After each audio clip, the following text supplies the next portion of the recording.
আসসালামু আলাইকুম dear learners, কেমন আছো সবাই? তো বিগত 3টি ক্লাসে প্রথম ক্লাসটি ছিল আমাদের introduction of preposition and it's classification. এরপরে আমরা অর্থগতভাবে কিভাবে প্রিপোজিশনের ব্যবহার করতে হয় সেটা দেখেছি। এরপরে 3টি প্রিপোজিশনের ক্লাসে আমরা 6টি প্রিপোজিশন শিখেছিলাম: on, at, to, from, in এবং ফর। এই 6টি প্রিপোজিশনের পরে আজকে আমরা আরো দুটো প্রিপোজিশন শিখব। সে দুটো হচ্ছে অব এবং উইথ। আমরা অধিকাংশ ক্ষেত্রে অবের উচ্চারণটা অফ করি, আসলে অবের উচ্চারণটা হবে of, not of. Sorry, of, of. এবং অফ যেটাকে আমরা বলি সেটা হচ্ছে ও ডাবল এফ, অফ। তো মাঝে মাঝে উচ্চারণগুলো একটু আমি যতটুকু আমাদের দৈনন্দিন প্রয়োজনে যেসব উচ্চারণ প্রয়োজন হয় সেগুলো আমি ইনশাল্লাহ বলার চেষ্টা করব। তো চলো আজকে আমরা এই প্রিপোজিশন দুটো নিয়ে একটু আলোচনা করি। Let's check it out. Of এর ব্যাপারে প্রথমেই আলোচনার ক্ষেত্রে আমাদের বলতে হবে অব আসলে কি অর্থ প্রকাশ করে। অব সে বাংলা ব্যাকরণের বিভক্তি অনুসারে সে র এর বিভক্তির কাজ করে। যেমন am a student of Banaripara college, আমি বানারীপাড়া কলেজের একজন ছাত্র। আমার সিটিজেন অব বাংলাদেশ, আমি বাংলাদেশের একজন নাগরিক। এই র এর হচ্ছে অবের মূল অর্থ। এছাড়া দের, দিকের প্রকাশ করতে পারে। যেমন this is the house of Rahim, এটা রহিমের বাড়িও আমরা বলতে পারি, রহিম দের বাড়িও এটা আমরা বলতে পারি। এছাড়াও অবের ব্যবহার কোথায় আছে, যেমন উৎপন্ন অর্থে অব বসে। This shirt is made of cotton, made of উৎপন্ন অর্থে প্রকাশ করার জন্য। বয়সের ক্ষেত্রে অব বসে, যেমন at the age of, at the age এর পরে আমরা অব বসাই, বয়স বোঝানোর জন্য অব বসে।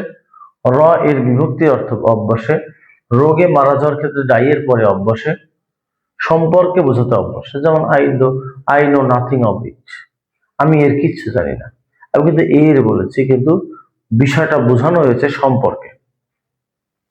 মালিকানা বোঝাতে অব বসে। This is the house of mister Zaman, এটা মিস্টার জামানের বাড়ি।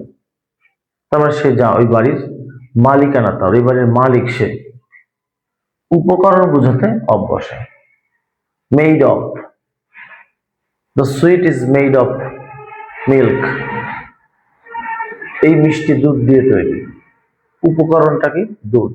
এই উপকরণের আগে আমরা অব বসিয়েছি। এই সকল অর্থ প্রকাশ করার ক্ষেত্রে সাধারণত আমরা অব বসাই। এছাড়াও অবের একটা সবচেয়ে বড় যে ব্যাপকতা, এই অবের ব্যাপকতা হচ্ছে ফ্রেজের ক্ষেত্রে। যেমন তোমরা দেখতে পাচ্ছ আমরা অসংখ্য ভার্ব এখানে লিখেছি যেগুলোর পরে অব বসে। আরো বেশ কিছু ভার্ব আছে, আসলে সব ভার্ব দেওয়া যায় না। ইম্পর্টেন্ট যেগুলো সাধারণত আমাদের সচরাচর প্রশ্নে আসে কিংবা আমাদের সামনে চলে আসে সেই ভার্বগুলো আমরা এখানে দিয়েছি। যেমন এখানে আছে কি, শূন্যস্থানের আগে যদি ফন্ড অফ থাকে, ফন্ড অফ পছন্দ, প্রিয়, প্রয়োজনে, মানে খুবই প্রিয় কোনো কিছু বোঝাতে আমরা ফন্ড অফ বসাই। শিওর অফ নিশ্চিত। কনসাস অফ সচেতন।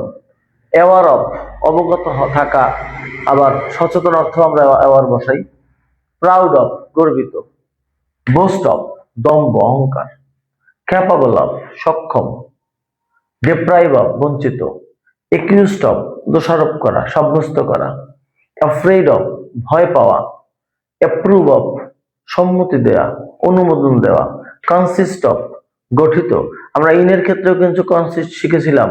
কনসিস্ট ইন নিহিত এবং কনসিস্ট অফ গঠিত। তাহলে আমাকে বুঝতে হবে কখন আমাদের গঠিত প্রকাশ পেয়েছে তাহলে আমরা অফ বসাবো, নিহিত প্রকাশ পেলে আমরা ইন বসাবো। কিওর অফ আরোগ্য লাভ করা। ইন ফেভার অফ পক্ষে, সমর্থনে। ইগনোরেন্ট অফ মূর্খ, মূর্খ বা অজ্ঞ। গেট রিড অফ মুক্তি পাওয়া, পরিত্রাণ পাওয়া। শর্টেজ অফ অভাব। ইন নিড অফ অভাব। শর্টেজের অভাব আর ইন নিড অফ দুইটার অভাব একটু ভিন্ন।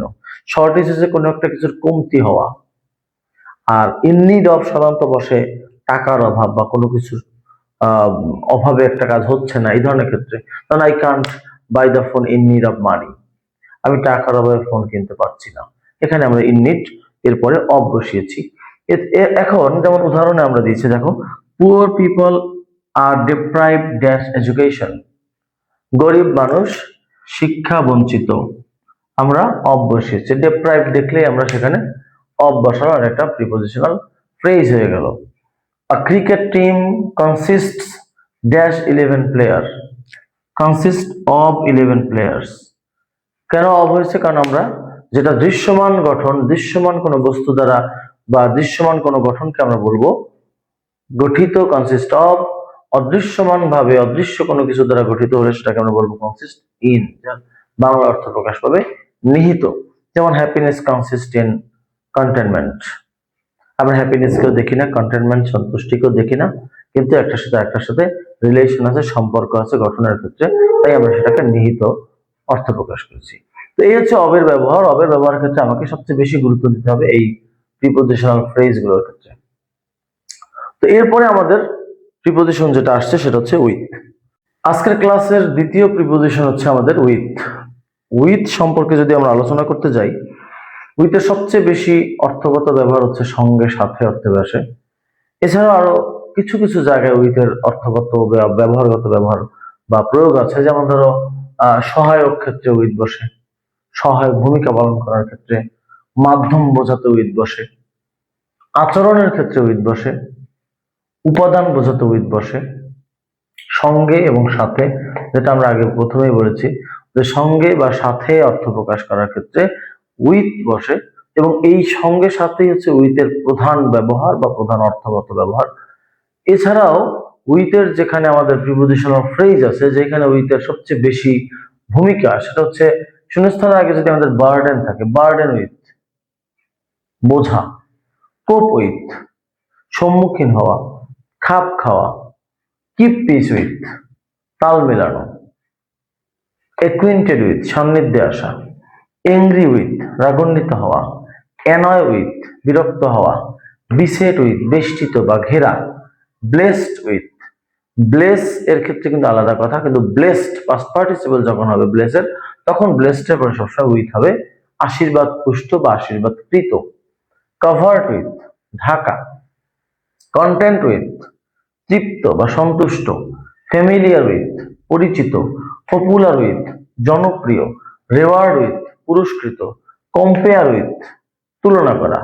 এখন কম্পেয়ারের পরে দুটো প্রিপোজিশন বসে, কম্পেয়ারের পরে টু বসে, আবার কম্পেয়ারের পরে উইথও বসে। যদি তুলনাটা কোনো ব্যক্তির সাথে ব্যক্তির হয় তাহলে সেখানে আমরা কম্পেয়ার উইথ বসাবো।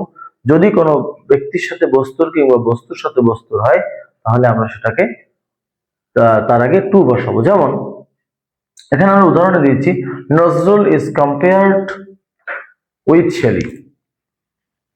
Nazrul is compared with Shelley, আমাদের অ্যান্সারে বসবে উইথ, কারণ নজরুল একজন ব্যক্তি, উইথ বসছে কারণ শেলিও একজন ব্যক্তি, নজরুলের সাথে শেলির সাথে তুলনা করা হয়, এই তুলনা বোঝানোর ক্ষেত্রে আমরা উইথ বসিয়েছি। বাংলাদেশ বিসেটস ড্যাশ রিভার্স, বাংলাদেশ নদীর দ্বারা ঘেরা, বিসেটস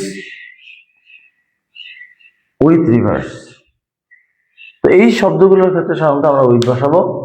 এবং এখন পর্যন্ত আমরা যে 8টা প্রিপোজিশন পড়লাম, সাধারণত কিন্তু প্রথম সারিতে যে প্রিপোজিশনগুলো নিয়ে আমি আলোচনা করছি বা আরো সামনে ইনশাআল্লাহ করব, তো প্রথমে আমি যেই প্রিপোজিশনগুলো সবচেয়ে বেশি পরীক্ষায় আসে এবং যেই প্রিপোজিশনের ক্ষেত্রে ফ্রেজ এর ব্যবহার বেশি, সেগুলোই নিয়ে আমি প্রথমে আলোচনা করতে চাচ্ছি। এরপরে আরো বেশ কিছু প্রিপোজিশন আছে যেগুলো আমরা সচরাচর না দেখলেও মাঝে মাঝে চলে আসে। কিছু প্রিপোজিশন আছে যেগুলো আদৌ আসলে প্রিপোজিশন না, কিন্তু সে প্রিপোজিশনের কাজ অনেক সময় করে থাকে, সেগুলো শেষের দিকে আলোচনা করব। তো এই যে দুটো দুটো করে আমরা প্রত্যেকটা ক্লাসে কিন্তু আস্তে আস্তে প্রিপোজিশনের দিকে এগিয়ে যাচ্ছি। তো আমার ক্লাস এগিয়ে যাচ্ছে, আমার আশা করি আমার লার্নার্স যারা আছো, শিক্ষার্থী যারা আছো, তোমরাও এগিয়ে যাবে, তোমরা ওগুলো নিয়ে প্র্যাকটিস করবে। প্রত্যেকটা ফ্রেজ দিয়ে একটি করে উদাহরণ অন্তত একটি করে উদাহরণ আমাদের লিখতে হবে, তা না হলে আসলে ব্যবহার আমরা বুঝতে পারবো না। আর ফ্রেজ সম্পর্কে জানলে আসলে ব্যবহারটা অটোমেটিক চলে আসে, কারণ অধিকাংশ ক্ষেত্রে প্রিপোজিশনাল ফ্রেজ গুলোই বেশি আমাদের প্রয়োজন পড়ে, এবং এই ফ্রেজ জানার ক্ষেত্রে আরো বেশি লাভবান হবে তুমি যখন অ্যাডমিশন টেস্টে পরীক্ষা দিতে যাবে। এই ক্ষেত্রে এই ফ্রেজ গুলো অনেক সময় বিষয় কারেকশন যখন আসবে, তখন সে কিন্তু সেই কারেকশনের ক্ষেত্রে এই ভার্বের পরে একটা ভুল প্রিপোজিশন দেবে, এবং এমন একটা প্রিপোজিশন দেবে যা তুমি দেখবে যে শাব্দিক অর্থ বিশ্লেষণ করলে ওটা তাই হয়, কিন্তু আসলে ওটা একটা প্রিপোজিশনাল ফ্রেজ। তো সেই প্রিপোজিশনাল ফ্রেজ গত সেটা ভুল হয়ে যাবে। তো আজ আর ক্লাসকে সামনে আগাবো না, ইনশাল্লাহ আগামী ক্লাসে তোমাদের সাথে আবার দেখা হবে। আরো দুটো প্রিপোজিশনের ক্লাস নিয়ে আসবো। ভালো থাকো সবাই, আসসালামু আলাইকুম।